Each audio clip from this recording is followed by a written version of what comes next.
The city moved in the right direction by creating an Office of Social Equity, but every organization should start with a clear mission and detailed goals before taking on big projects without a concrete plan.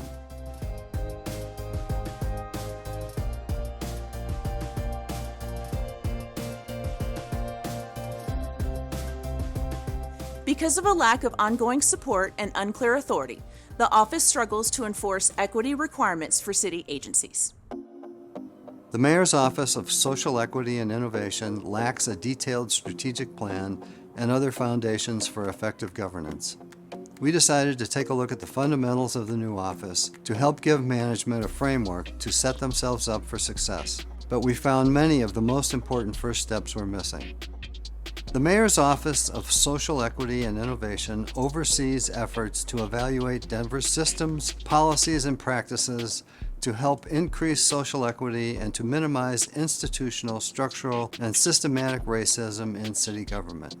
The mayor started working towards addressing these important issues in 2018 and created the office using an executive order in 2020.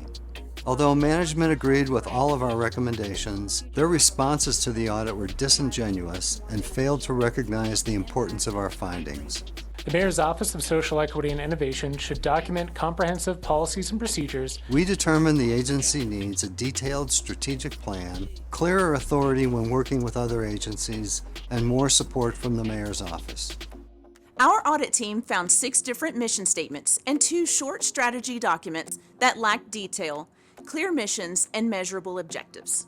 The Office of Social Equity and Innovation needs a consistent strategic plan with defined metrics to determine success or future needs. That is a requirement in the executive order itself. Additionally, we found the executive order is vague about the office's authority to enforce requirements for city agencies. The office cannot force agencies to create racial equity action plans or compel them to participate in equity training. As a result, several city agencies are not complying with the executive order. Some agencies have not signed citywide equity commitments, created agency-level equity plans, or received training on social equity, race, and social justice. Due to leadership turnover and a lack of clear direction, the office doesn't have the resources it needs to support diversity, equity, and inclusion citywide. The lack of documented program design, the absence of formal policies and procedures, and the undefined roles and responsibilities for staff occurred because previous office leaders did not prioritize creating them.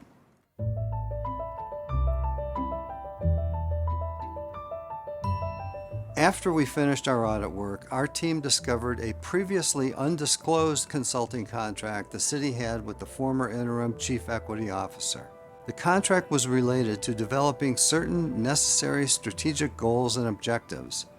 Overall, this limitation and the lack of disclosure of this contract impeded our ability to ensure we fully assessed how the Mayor's Office of Social Equity and Innovation implemented its equity frameworks and initiatives.